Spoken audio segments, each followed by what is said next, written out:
galera, aqui com mais uma aula, a primeira aula de arte. Galera do nono ano aí, a gente vai estar falando um tema que eu acho que vocês gostam muito, que é sobre música.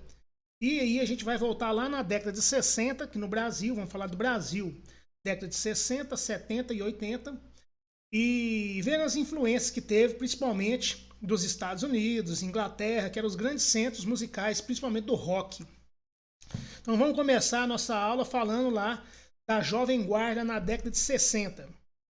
Durante a década de 60, a gente sabe que teve lá a ditadura militar no Brasil, mas também tinha outras coisas que estavam ali em torno da ditadura, né? Não era somente a questão política.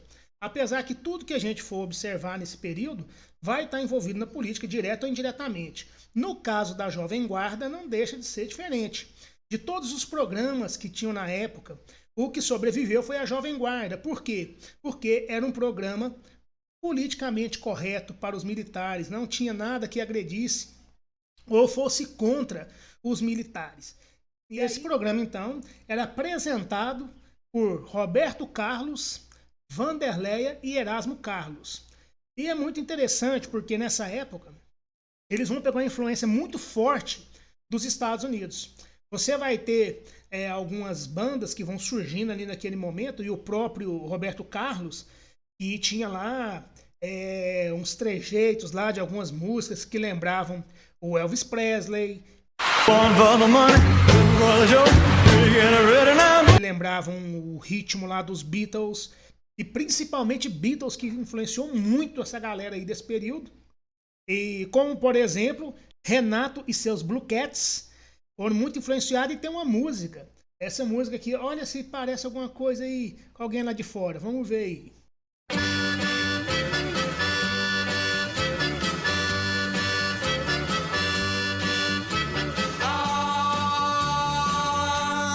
Deixa essa boneca, faça-me um favor. Deixa isso tudo e vem brincar de amor. De amor, de amor.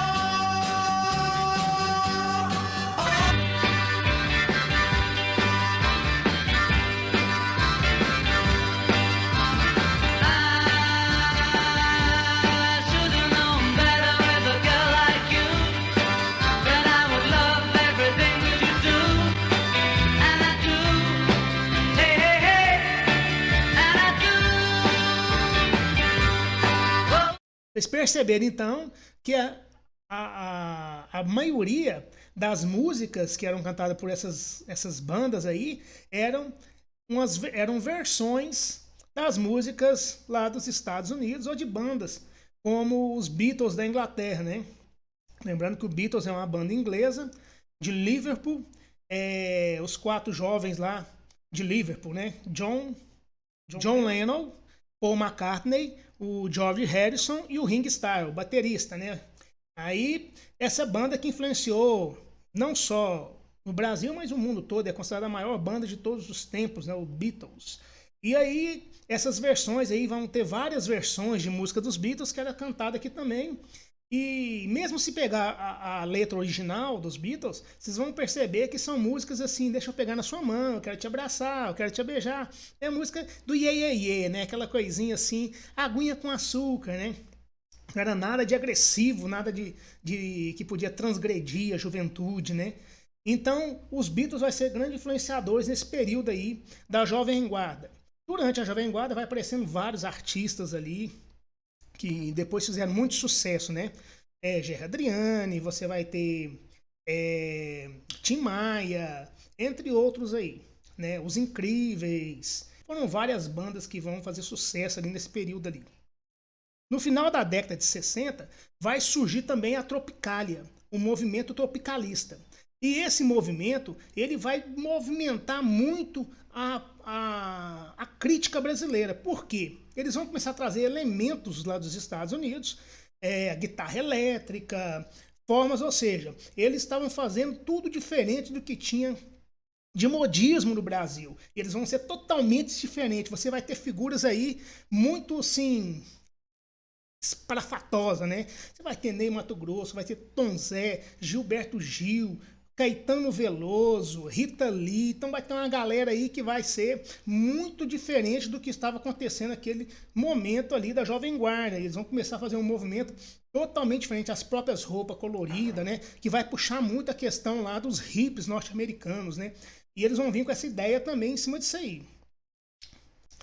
E nessa mesma onda da Tropicália vai começar também a ter os festivais, né? Os festivais que eram na Rede Record, que tinha aquelas pessoas que se inscreviam com a música e aí ia tendo as eliminações. É mais ou menos o que vocês veem aí hoje de The Voice, esses programas aí que a gente vê hoje aí, né? Só que na época você tinha que compor sua música e defender a sua música. Às vezes o cara era compositor e ele tinha um cantor que ia interpretar a música, ou seja, um intérprete, né? Então nem sempre o compositor era também um intérprete, mas grande maioria deles, grande parte deles, era o compositor que também interpretava suas músicas. Você vai ver Caetano Veloso participando desses festivais, Gilberto Gil, entre vários outros aí. Quando adentramos a década de 70, nós vamos ver uma mudança, porque vai começar já o rock. E o grande roqueiro brasileiro, você imagina, será que é de São Paulo?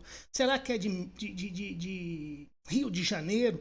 De onde que será esse cara que fez aí a mudança no rock brasileiro? É um baiano chamado Raul Seixas. Prefiro ser essa metamorfose ambulante. Eu prefiro ser essa metamorfose ambulante do que ter aquela velha opinião formada sobre tudo. Do que ter aquela velha opinião formada sobre tudo.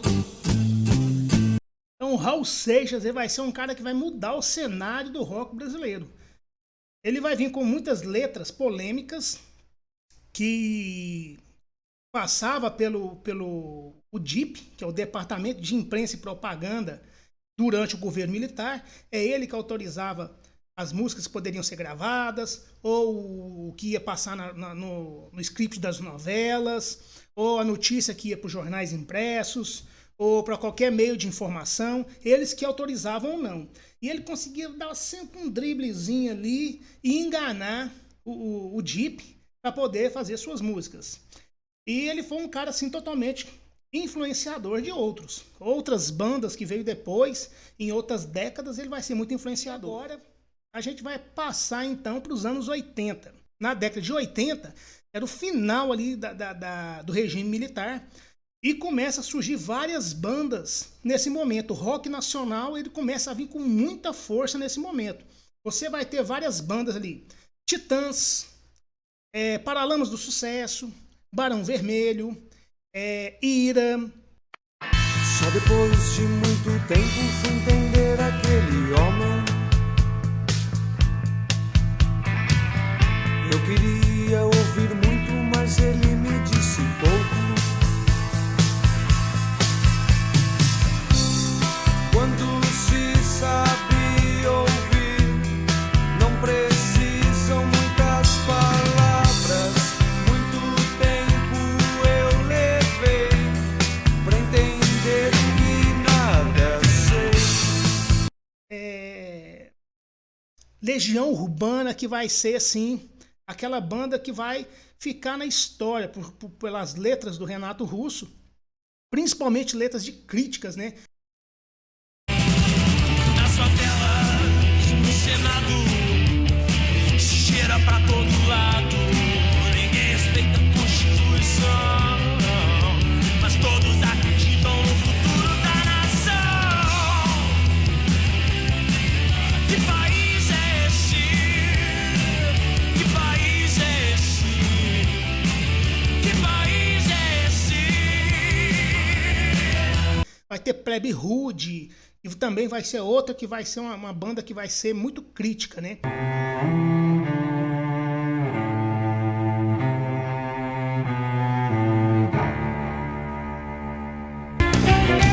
Posso vigiar teu carro, te pedir trocados, engraxa seus sapatos. Posso vigiar teu carro,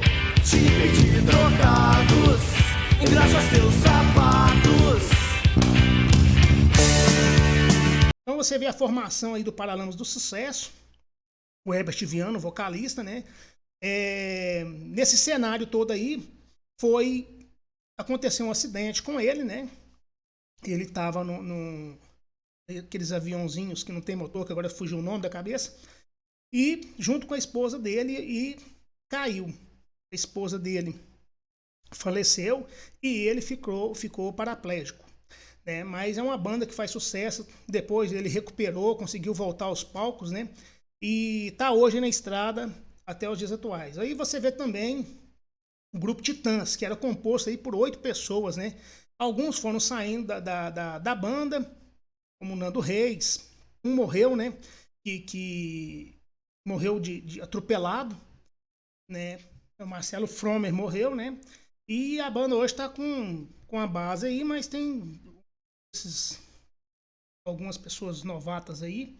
E é uma banda também que ela faz sucesso até os dias atuais, apesar de que eles têm uma programação diferente. Eles fazem um período de shows, depois eles tiveram umas férias mais longas aí. O Ira é uma banda de São Paulo também, já que não é uma banda já voltada mais pro punk, né? A influência do Ira é mais o punk, né? Como Ramones. E o Ira também foi uma banda de muito sucesso, está aí até hoje. Só que em 2007 teve uma discussão entre eles, a banda se separou. E em 2013 ou 2014, agora não recordo, mas retornaram somente o vocalista, que é o Nazi, e o guitarrista, que é o Scandurra. E a maioria, 99% das músicas, são compostas pelo Edgar Scandurra, e os principais são os dois. Né? Eles pediram desculpa lá, voltaram às pazes, e estão aí na estrada também. São bandas que são muito influentes mesmo no cenário nacional. E a banda em destaque aqui é a banda Legião Urbana.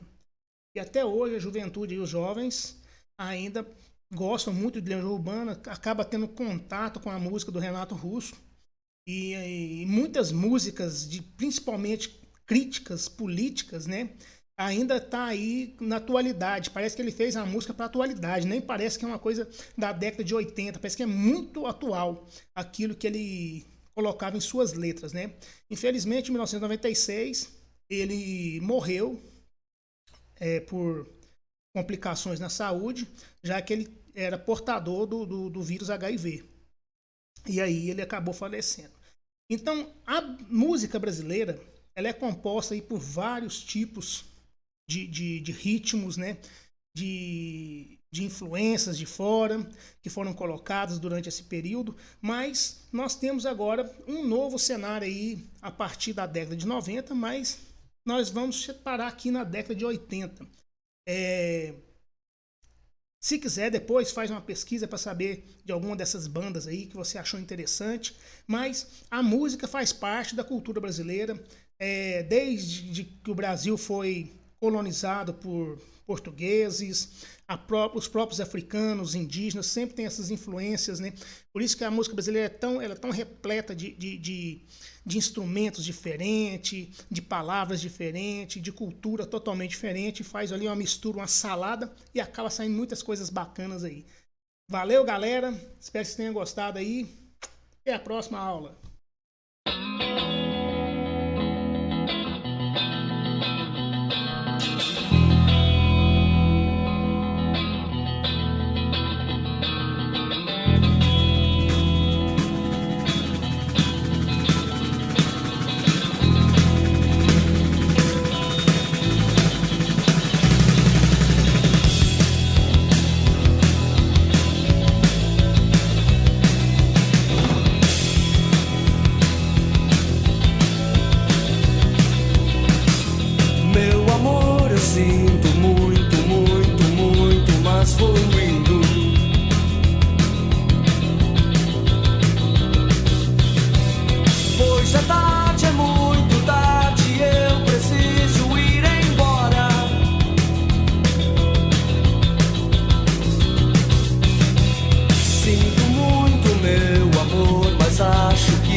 mas não com essa farda.